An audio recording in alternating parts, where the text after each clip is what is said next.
911, where's your emergency? 400 Progress Drive, Waste Management. And what's going on there? I have an emergency. A maintenance employee that is pinned between the cab and the frame of the truck.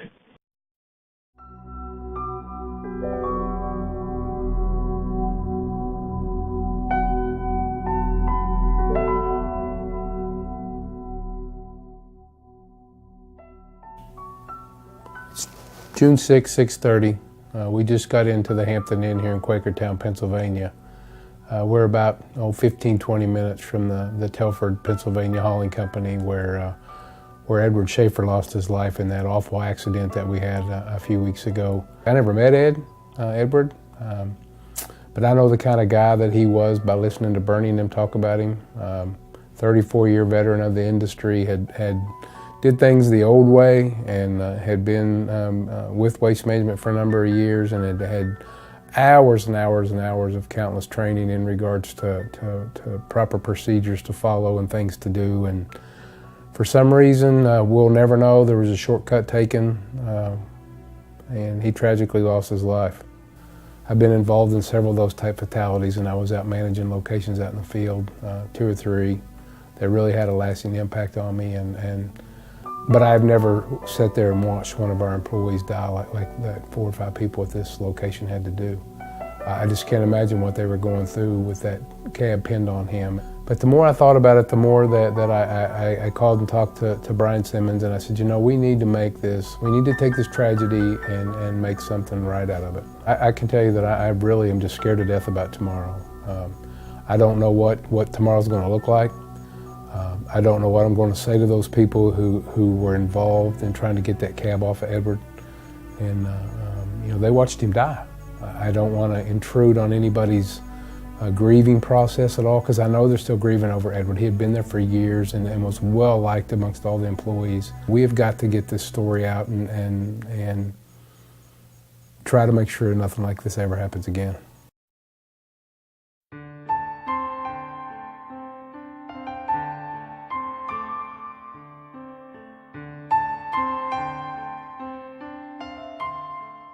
We've got a lot of folks waiting inside that we're going to talk to and interview today. But I just want to lay the groundwork for what this is going to be. This is not going to be a how to prevent something like this from happening. That's not what this is about. This is more of a tribute to one of our employees who died in a tragic accident. This is more about how this tragic incident impacted the people who work here, what they had to live through, and what they had to see, and what they had to witness, and what they've had to deal with since. I can't predict what these people in here are going to say, but my gut's telling me that what I'm going to hear is that they didn't think anything like this would ever happen to them. We're not, we don't manage brigades, we're not law enforcement. People that we hire don't come to work thinking that they're going to die on the job. They don't. If you were running a battalion in Afghanistan or chief of police in a major metropolitan area, there's a chance that one of your officers or one of the soldiers could die in the line of duty. We don't expect that here at Waste Management. So I got a feeling when I walk in the door, I'm going to hear a lot of that. We didn't expect something like that could happen here.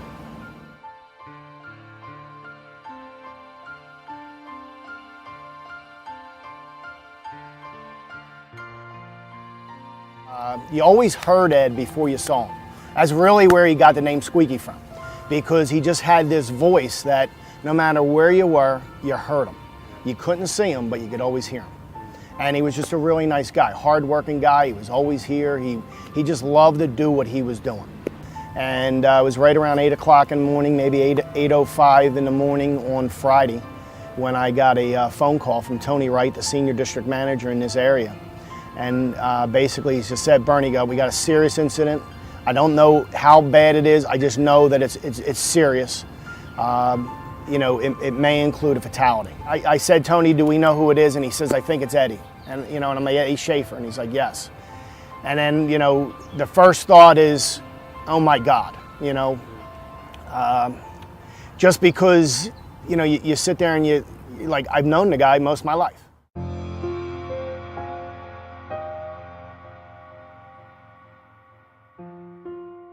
Friday morning, I received a call approximately 7:57 from Matt Pollitt, who told me that he had received a call from Erica that there was a problem with Ed Schaefer up at the shop. Route manager Ben Eden and I responded, jumped in his pickup truck, came up here to the shop, parked up front, and then we came in to the shop here into this bay. We have the truck here. I could see Ed's feet were here. He was in here pinned down by the cab of the truck. I tried to reach in where I could to try to check for his pulse.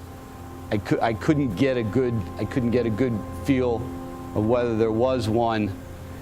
Ben had tried to crank the cab up and it wouldn't go up, so I came around this side here. I came here, the crank was here. I cranked down on it to try to get it to go up. It wouldn't raise. The cab would not go up.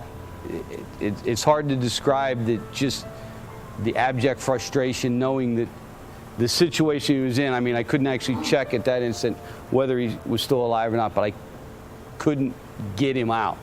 And there's one of my people stuck under there, and I couldn't get him out. I was trying to reach him to see if we could pull him out, and shortly at that point, somewhere just after that, is when the first police officer arrived, and then the fire department came. Somebody had told them that they were going to need the jaws of life to get this up, and at that point there were sufficient people. They got the cab, a group of people got him out from underneath, under the cab and down here, and began to do resuscitation. I don't know what made me think of it. I went over there and said a prayer.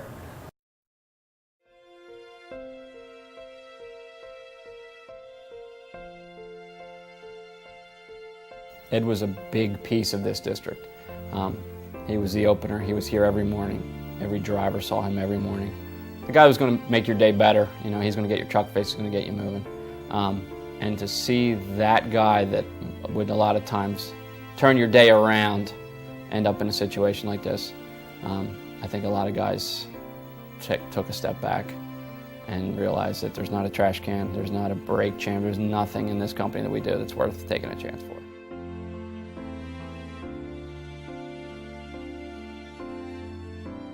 You know, since this incident, I mean, it's been tough to sleep. I'm kind of up early now, and just you know, because we have guys coming in early, and just it's hard. It's tough. I mean, it was a call that I never thought I would get. What was running through my mind was, I mean, I didn't think he was going to pass away. I mean,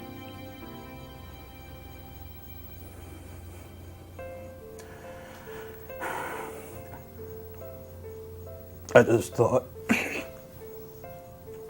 I thought he'd be all right.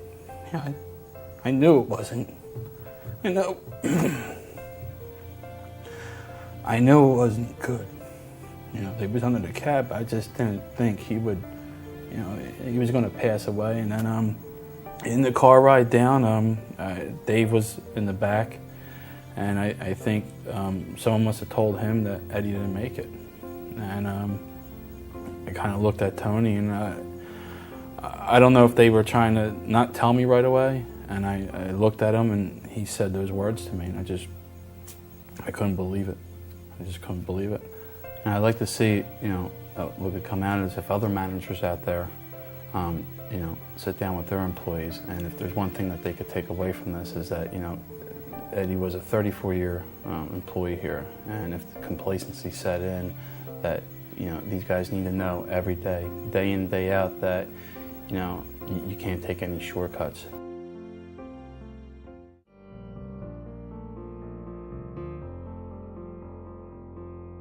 We have the procedures and process in place to make sure our employees go home safe every night, the way they came to work. We have them so they're not injured, they're not severely hurt, or unfortunately, what we're dealing with now at this site is a fatality. I've been attending safety meetings on a regular basis, and asking the guys to quit taking shortcuts.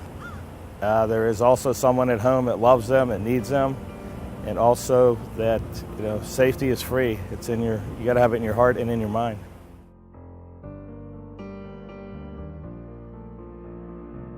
Some of our folks spend so much time around this equipment, and they do this stuff day in and day out, these different job tasks, these different dangerous job tasks, and our folks become numb to the danger that faces them each day. It's tough. It's tough. It's the fourth employee in my career. I'm 30 years with the company next week, and it's the fourth employee that I've had to bury. And it is one of the most difficult things as a manager you have to do.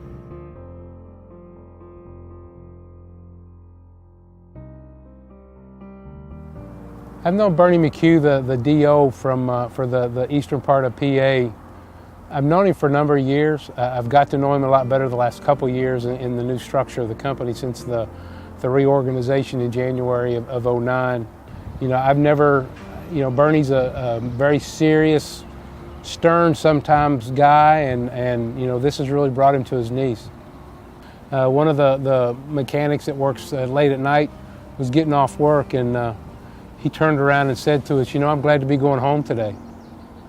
And it just made me really think that has a whole new meaning to me. Well, I think the mood, they're all a little nervous about this whole video production today. We've tried to make them feel as comfortable as we can, but one of the people we just finished interviewing here said, I just wanted to go away so I can start living my life the normal way again. I don't know whether that'll ever happen. Do you know approximately how old he is? Ed, he's probably about 60. Okay. 60 years Do old. you know if he's awake and able to talk? The last update we got, he was unresponsive. I am not on scene. I'm actually we're dealing with a frantic employee calling us from there right now. So he's pinned between the cab and what? And the frame of the truck, correct. All right, the ambulance has been dispatched out, okay? If you hear anything further, Yes, can you give us a call? I have you at 300 Progress, the Waste Management Maintenance Shop. correct. Across of Keystone Drive. Yes.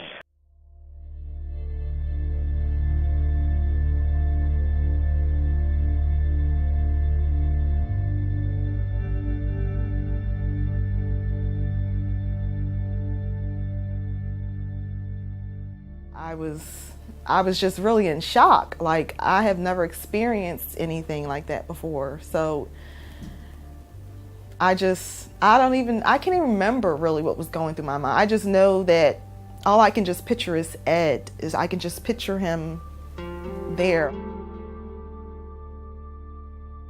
thinking to himself, maybe he was saying, can you get me out of here? And all I could think about was that I was trying to help him and I couldn't.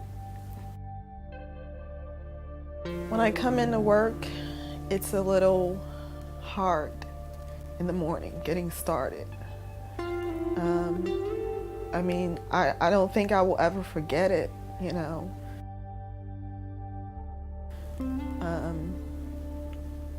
It seems like in the morning when it's quiet, that's when I think about it the most.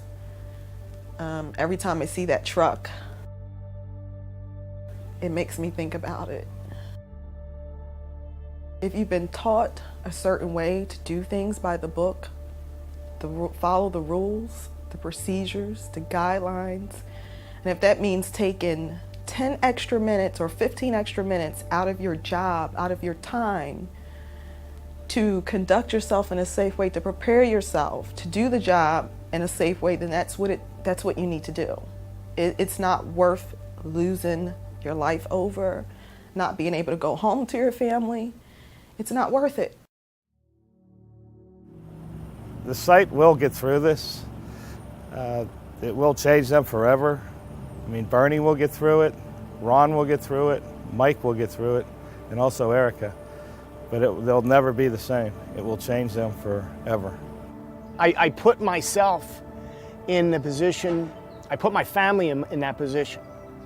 And I think about my wife and my 2 kids. And for me not to be able to come home to them would be devastating. And that's what I think about when Mrs. Schaefer and their daughter is home and there is no Ed anymore.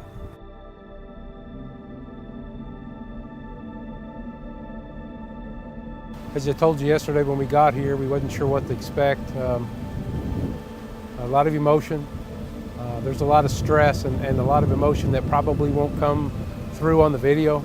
But I can tell you that this incident will have a forever lasting impact on the people who are involved in it. Things that they went through,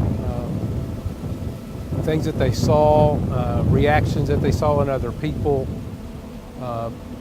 They'll just never get over it. This is life-changing. I've been doing this job for a long time. And you know, I've seen teams struggle through difficult times. But I can tell you, standing here talking to you now, I have to admit that I have neither the words or experience to describe to you the grief and sorrow that's resting over this district. All you have to do is watch the news to know the world can be a dangerous place. But to find this scale of tragedy so unexpectedly, in a place where people are so unprepared for it, or where it is so unlikely, it is truly enough to put things in perspective and just to show you how fragile life can be and how well it has to be protected. This was a difficult story to tell. I want to thank all the brave people who participated in this message, and I hope you heard it objectively and without pride. Because make no mistake, without diligence, it can and will happen again. Please make sure if it does happen again, that it doesn't involve you. Take no chances, cut no corners, and please be safe out there.